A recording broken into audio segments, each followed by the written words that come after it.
Deep in the nostalgic yet unsettling universe of Are You Afraid of the Dark, the Tale of Bigfoot Ridge emerges as a story of ambiguity and emotional resonance. Beneath its snowy surface, this children's horror tale beckons us into an allegory of loss, guilt, and self-reclamation.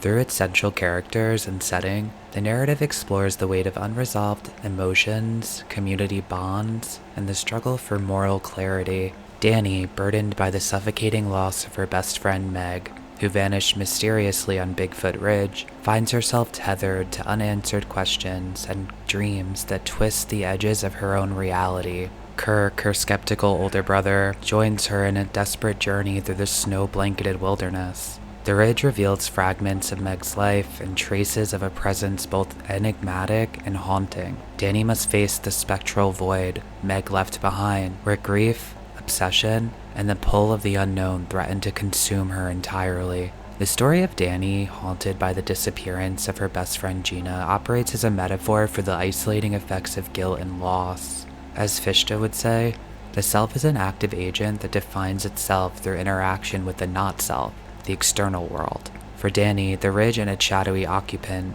embody this external resistance, pushing her to act despite her fear and uncertainty that anything will change at all. Danny's recurring dreams reflect the trauma of losing her friend, highlighting how intrusive thoughts often tether people to unresolved events. Social science offers additional depth, particularly in the study of grief. Scholars have noted that communities often stigmatize grief's prolonged expression, isolating individuals like Danny, who refuse to move on after a tragedy. Danny's determination to venture into the ridge symbolizes defiance against this communal inertia, reflecting both an ethical and existential commitment to confronting the past. Using the philosophical lens of Fichte, whose ideas about selfhood and ethical action illuminate Danny's journey, combined with cultural studies and social science frameworks, this analysis will critique the episode as a narrative that transcends its intended demographic, delving into deeply human concerns. With the monster of this story, the shadowy Umbra,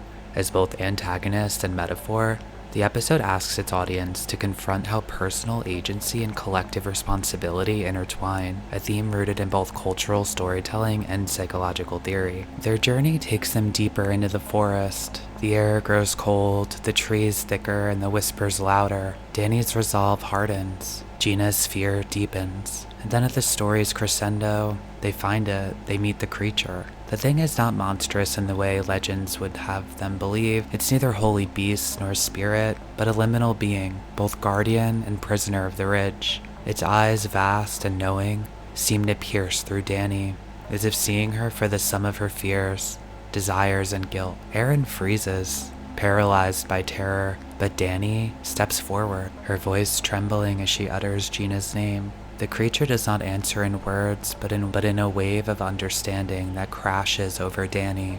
She sees fragments of Gina's final moments, the storm, the fall, the creature's intervention. It turns out Gina had not died, but she had become something else, something tied to the ridge and the creature's eternal vigil.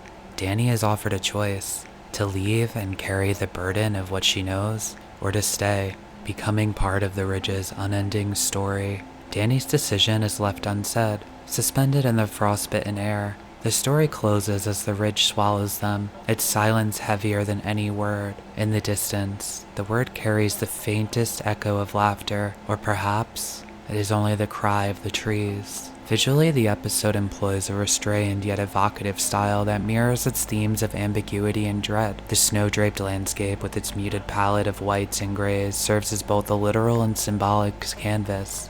The absence of vibrant colors reflects the emotional desolation of the characters, while the endless expanse of snow underscores their insignificance in the face of nature's enormity. The abandoned cabin scene is a masterclass in environmental storytelling. Sound design plays a pivotal role in shaping the episode's atmosphere. The winds howling, punctuated by faint whispers, creates a sense of unease that permeates every scene.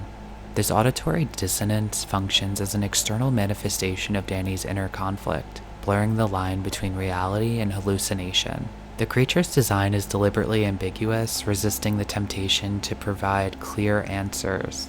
Its liminality, neither fully beast nor spirit, reinforces the episode's central theme, the inability to categorize or rationalize the unknown.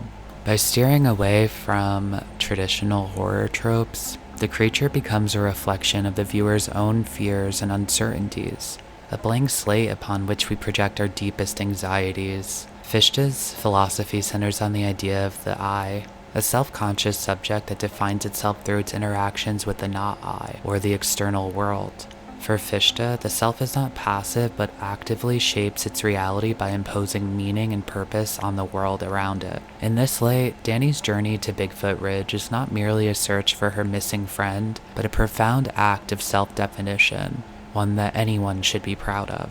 From a Fichtean perspective, Danny's relentless pursuit of Gina reflects the I, asserting itself against the inertia of the not-I. The ridge, with its harsh wilderness and enigmatic creature, represents the obstacles and resistance of the external world. Danny's refusal to abandon Gina, despite the overwhelming evidence that she is lost, can be understood as an ethical assertion of the self's responsibility to act, even in the face of futility. This mirrors Fichte's idea that the self achieves freedom not by escaping challenges, but by confronting and overcoming them. Furthermore, Fichte's concept of an ethical life emphasizes the interconnectedness of individuals within a moral framework. Danny's actions transcend mere personal desire. Her determination to find Gina speaks to a higher moral duty that binds her to her friend.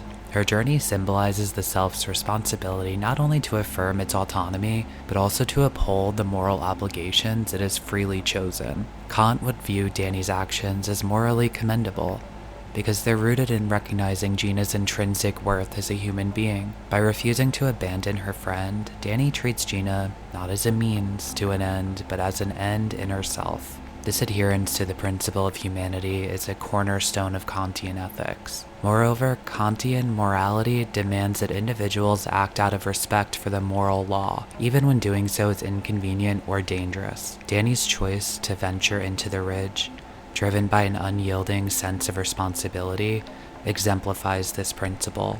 It would have been easier and perhaps even socially acceptable for her to rationalize inaction. However, Kant's framework rejects such self-serving calculations. The moral worth of an action lies not in its outcome, but in its intention. Danny's willingness to risk herself for Gina demonstrates a commitment to duty that Kant would regard as the essence of moral virtue. While Kantian morality focuses on acting according to universal principles, Fichte's philosophy adds depth by framing this duty as an essential component of self-actualization. Danny's actions can be seen as a synthesis of these two perspectives. From Kant's standpoint, her moral worth lies in the adherence of duty, while Fichte emphasizes the transformative power of her journey as a process through which she defines and affirms herself. Danny's choice to pursue Gina is not only a moral imperative, but also an existential one. In acting, she does not merely uphold an ethical principle, she asserts her identity as a person who takes responsibility for others, even in the face of uncertainty and danger. This duality of moral duty and self-assertion elevates Danny's stories beyond a simple tale of rescue to an exploration of what it means to be human. So, in conclusion, the snow fell steadily on Bigfoot Ridge, burying the footprints of those who had passed, as though the land itself sought to obscure the weight of their choices. Danny stood at the threshold, her breath mingling with the cold air, neither defeated nor triumphant. The Umbra lingered in the shadows, not an enemy, but a reflection, a reminder of what remains unseen, yet undeniably true. As she turned back toward the town, she carries with her not answers, but the aching knowledge that some truths are meant to be carried, not resolved. Check out this video next.